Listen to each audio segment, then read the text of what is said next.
يا عم أشرف، أنا دمي محروق. يا ساتر يا رب، في ايه يا عادل؟ الفاتورة طلعت تاني؟ فاتورة إيه وزفت إيه؟ انا بتكلم عن الكافيتيريا دي. مالها؟ قهوتها زي الفل اهو. عملت طلبك؟ ما عملتش طبعا. أنا بقالي نص ساعة واقف، نص ساعة. طب وايه المشكلة؟ ما الناس كلها مستنية. المشكلة إن مفيش حاجة اسمها الناس كلها، في الطابور الخامس يا أشرف. طابور خامس؟ تقصد ايه؟ بتوع الامن اللي بياخدوا الاوردرات من غير دور؟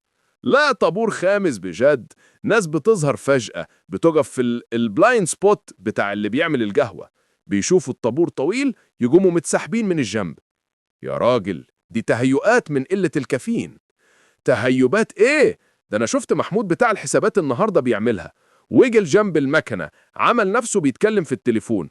اول ما البنت خلصت اوردر قال لها بسرعه: لو سمحتي نسكافيه وانا واقف من بدري. يا لهوي بالنيلة. طب ولما شفته ما اتكلمتش ليه؟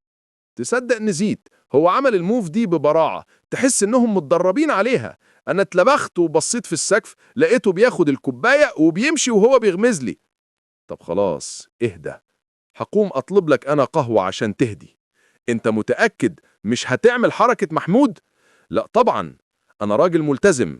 بس لو لقيت مساحة فاضية كويسة جنب المكنة مش هقول لا. سلام. يا نهار ابيض، حتى انت يا اشرف، ايه الغدر ده؟